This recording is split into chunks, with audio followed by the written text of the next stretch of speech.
Hello, picking up at page 164 of Swanns Way.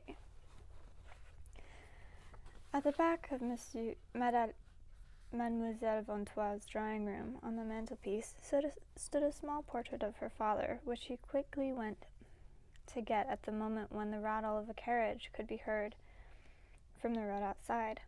Then she threw herself down on a couch, drew a little table close to her, and set the portrait on it. Just as Monsieur Ventois had once placed beside him the piece that he wanted to play for my parents. Soon her friend came in. Mademoiselle Ventois greeted her without standing up, both hands behind her head, and withdrew to the other end of the sofa as though to make room for her, but immediately she felt that by doing this she seemed to be forcing her friend into a position that might be annoying to her. She thought her friend might prefer to be some distance away from her on a chair. She thought she had been indiscreet. Her tactful heart grew alarmed. Moving so that she now occupied all the space of the sofa again, she closed her eyes and began yawning to imply that she had only stretched out because she was sleepy.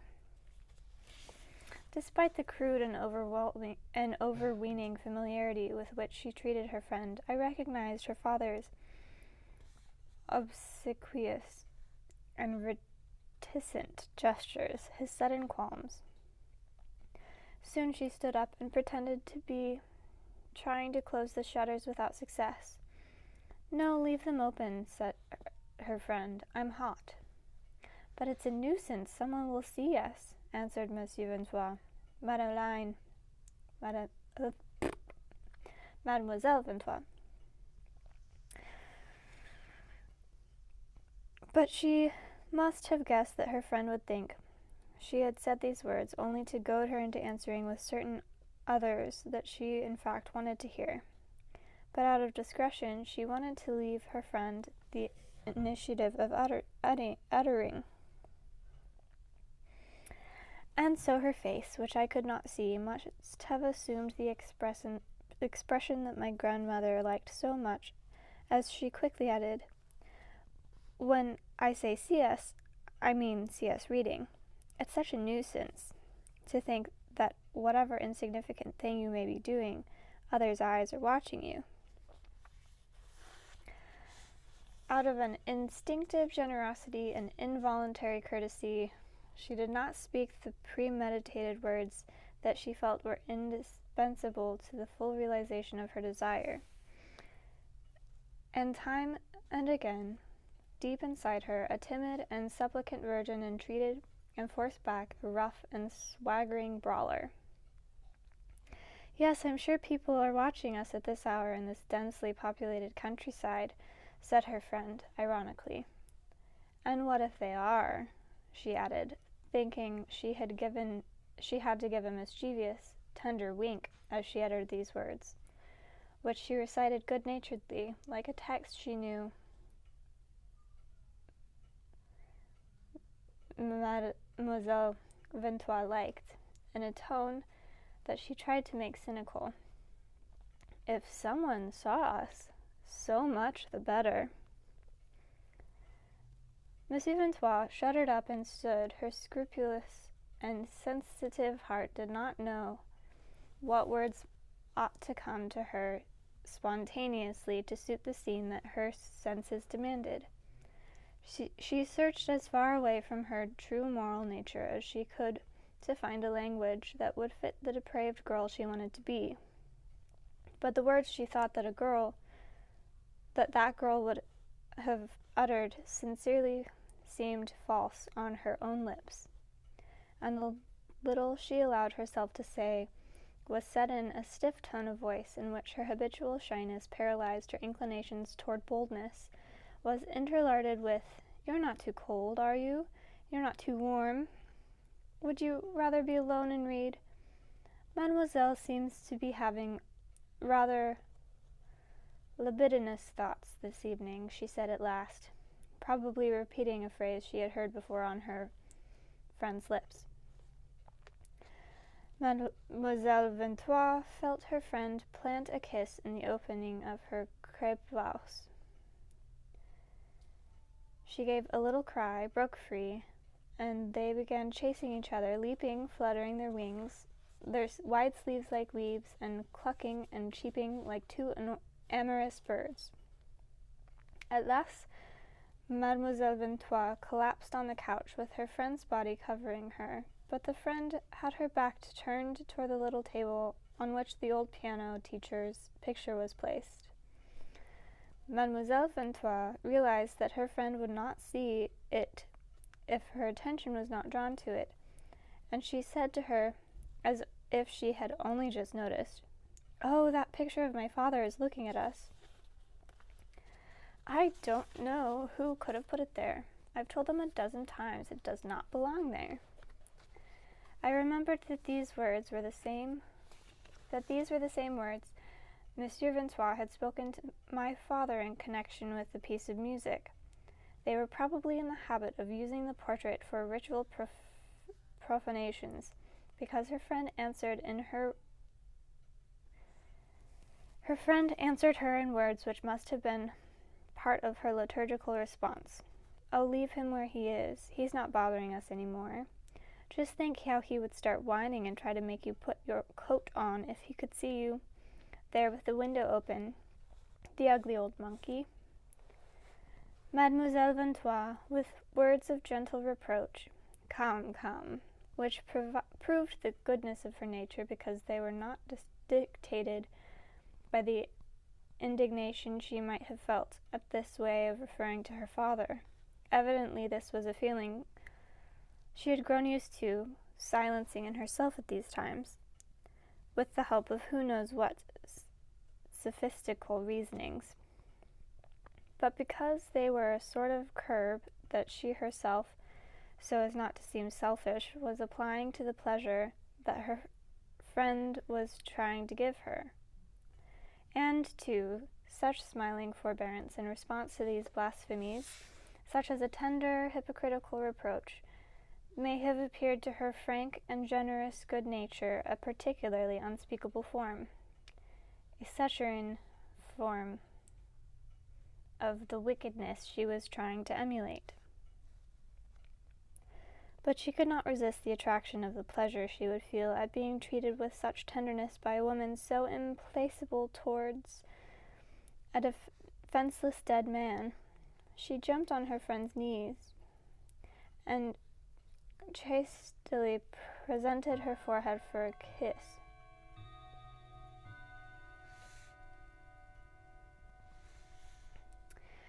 As a daughter might have done, with a delightful sensation that the two of them were achieving an extreme of cruelty by robbing Monsieur Ventoise, even in his grave, of his fatherhood. Her friend took her head in her hands and set a kiss on her forehead with a docility that came easily to her because of her great affection for Mademoiselle Ventoise, and her desire to bring some amusement into the orphan's life, now so sad. "Do you know what I would like to do with him, that old horror?" she said, picking up the portrait. And she murmured in Mademoiselle Ventoise's ear something I could not hear. "Oh, you wouldn't dare." "I wouldn't dare spit on him, that old thing," said her friend with a deliberate savagery. I did not hear any more, because Mademoiselle Ventoise, with a manner that was weary, awkward, fussy, honest, and sad, came and closed the shutters and the windows. But now I knew that for all the suffering which Monsieur Ventoise had endured on his daughter's account during his lifetime, this was what he had received from her as his reward after his death. And yet I have thought since then that if Monsieur Ventoise had been able to witness this scene, he might not have lost faith in his daughter's good heart, and perhaps he would not even have been entirely wrong in that. It was true that Mademoiselle Ventoise's habits, the appearance of evil, was so complete that it would have been hard to find it so perfectly represented in anyone other than a sadist. It is behind the footsteps, the footlights of a popular theater, rather than in the lamplight of an actual country house, that one expects to see a girl encouraging her friend to spit on the portrait of a father who had lived only for her. And almost nothing else but sadism provides a basis in real life for the aesthetics of melodrama. In reality, even when she is not a sadist, a girl might perhaps have failings as cruel as those of Mademoiselle Ventois with regard to the memory and wishes of her dead father, but she would not deliberately express them in an act of such rudimentary and naive symbolism. What was criminal about her behavior would be more veiled from the eyes of others and even from her own, and she would do evil without admitting it to herself. But beyond appearances, even in Mademoiselle Ventois' heart, the evil, in the beginning at least, was probably not unmixed. A sadist of her sort is an artist of evil, something that an entirely bad creature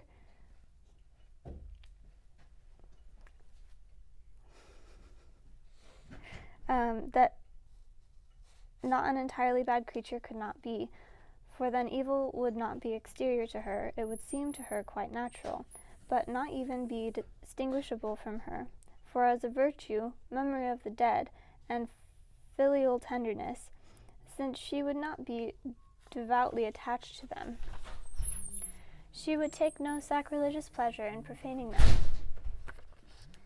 Creatures of Mademoiselle Ventois' kind are creatures so purely sentimental, so naturally virtuous, that even sensual pleasure seems to them something bad, the privilege of the wicked. And when they allow themselves to yield it for a moment, they are trying to step into the skin of the wicked and to make their partner do so as well, so as to have the illusion for a moment of escaping their scrupulous and tender soul into the inhuman world of pleasure. And I understood how much she longed for it when I saw how impossible it was for her to succeed in it. At the very moment when she wanted to be so different from her father, what she once suggested to me were the old piano teacher's ways of thinking, of speaking. Far more than his photograph, what she really desecrated, what she was really using for her pleasures, though it remained between them and her, and kept her from enjoying them directly, was the resemblance between her face and his own mother's blue eyes, which he had handed down to her like a family jewel, those kind gestures which interposed between Mademoiselle Ventois' vice and herself, a style of talking, a mentality that was not made for it, and that prevented her from recognizing it as something very different from the numberless obligatory courtesies to which she usually devoted herself. It was not evil which gave her the idea of pleasure, which seemed agreeable to her. It was pleasure that seemed to her malign. And since each time she indulged in it, it was accompanied by these bad thoughts which were absent the rest of the time from her virtuous soul, she came to see pleasure as something diabolical, to identify it with evil. Perhaps Mademoiselle Ventois felt that her friend was not fundamentally bad, and was not really sincere when she talked to her in this blasphemous way. At least she had the pleasure of kissing her friend's face, with its smiles and glances that might have been feigned, but were similar in their depraved and base expression to the smiles and glances of not a kind, suffering person, but one given to cruelty and pleasure. She could imagine for a moment that she was really playing the games that would have been played with so unnatural confederate by a girl who actually had these barbaric feelings towards her father's memory.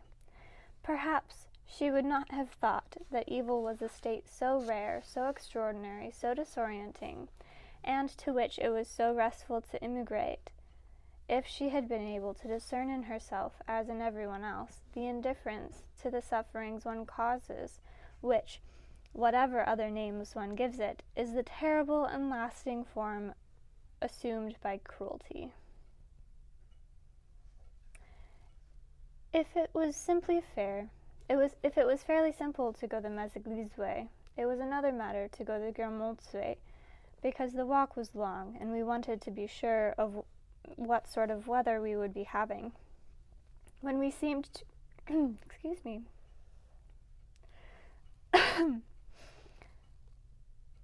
When we seemed to be entering a succession of fine days, when Francois, desperate because not a single drop of water had fallen on the poor crops, and seeing only rare white clouds swimming on the calm blue surface of the sky, exclaimed with a moan, "Why, they look just like a lot of dog-fishes playing up yonder, showing us their muzzles.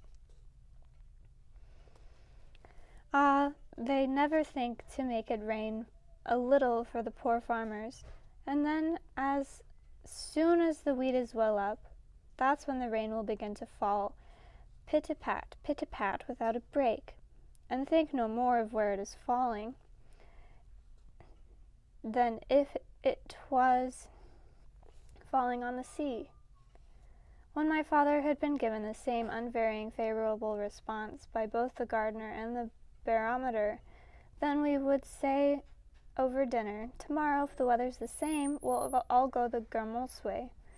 We would leave right after lunch, by the little garden gate, and we would tumble out into the Rue du Perchamp, narrow and bent at its sharp angle, and filled with different varieties of grasses, among which 2 or 3 wasps would spend the day botanizing a street as odd as its name, which it seemed to me was the source of its curious peculiarities and its cantankerous personality, a street one would seek in vain in Combray now, for on its old path the school now stands. But in my daydreams, like those architects, pupils of Violet de Luc, who, thinking they will find under a Renaissance rood screen or a 17th century altar the traces of a Romanesque choir, restore the whole edifice to the state in which it must have been in the 12th century. I do not leave one stone of the new structure standing. I pierce through it and reinstate the Rue des Perchamps. And for the reconstructions, I also have more precise data than restorers generally have. A few pictures preserved in my memory, perhaps the last still in existence now, and destined soon to be obliterated, of what Combray was during the time of my childhood, and because Combray itself drew then in me before disappearing, they are as moving, if one may compare an obscure portrait to those glorious representations of which my grandmother liked to give me reproductions, as those old engravings of the Last Supper, or that painting by Gentile Bellini, in which one sees, in a state in which they no longer exist, Da Vinci's masterpiece in the portal of St. Mark's. In the Rue de Lausanne, we would pass in front of the old Hotellerie de Lausanne Flèche, in which the 17th century had sometimes seen in its great courtyard, the coaches of the Duchess de Montpensier, de Guermantes, and de Montmorency, when they had to come to Combray for some dispute with their tenants or to accept their homage. We would reach them all. Among those trees the St. Hilaire steeple would appear, and I would have liked to be able to sit down and stay there the whole day reading while I listened to the bells, because it was so lovely and tranquil that when the hour rang you would have said that it broke the calm of the day, and that it relieved the day of what it contained, and that the steeple, with the indolent, painstaking precision of a person who has nothing else to do, had merely, in order to squeeze out and let fall the few golden drops which had slowly and naturally collected there in the heat, pressed at the proper moment of the fullest silence, the fullest of silences. The great charm of Swanns Way was that we had next to us almost the whole time the course of Vivonne. We crossed it first 10 minutes after leaving the house on a footbridge called the Point Vieux. The day after we arrived, following the sermon on Easter Sunday, if the weather was fine, I would run there to see, amid all the disorder that prevails on the morning of a great festival, when the sumptuous preparations make the household utensils that are still lying about appear more sordid than usual, the rivet already promenading along, dressed in sky blue between lands, still black and bare, accompanied only by a flock of cuckoo flowers that had arrived early and primroses ahead of their time, while here and there a violet with blue beak bowed its stem under the weight of the drop of fragrance it held in its throat. The Point Vieux led to a towpath, which at this spot would be draped in summer with the blue foliage of a hazel, under which a fisherman in a straw hat had taken root. In Combray, where I knew which particular farrier or grocer's boy was concealed within the verger's uniform or choir boy's surplice. This fisherman is the only person whose identity I never discerned. He must have known my parents, because he would raise his hat whenever we passed. I would then try to ask his name, but they would signal to me to keep quiet as to not frighten the fish. We would enter the towpath, which ran along the embankment a few feet above the stream. On the other side the bank was low, extending in vast meadows to the village and to the train station far away. They were strewn with remains, half buried in grass, of the chateaux of old courts of Combray, who, during the Middle Ages, had the stream of the Vivonne as defense on this side against attacks of the lords of Guermantes and the abbots of Martinville. These remains were now no more than a few fragments of towers embossing the grassland, barely apparent, a few battlements from which, in the old days, the crossbowmen would hurl stones, from which the watchman would keep an eye on Neuvepont, Clairefontaine, Martinville, Lussac, Bellieu-l'Exempt, all of them vassal lands of Guermantes, among which Combray was enclosed, today level with the grass, grazed down upon by the children of the friars' school, who came here to learn their lessons.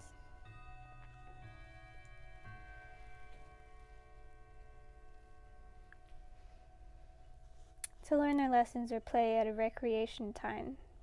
A past that almost descended into the earth, lying by the edge of the water like some hiker enjoying the cool air, but giving me a great deal to think about, making me add to the little town of today, under the name of Combray, a very different town, captivating my thoughts with its incomprehensible face of a long ago, which it half concealed under the buttercups.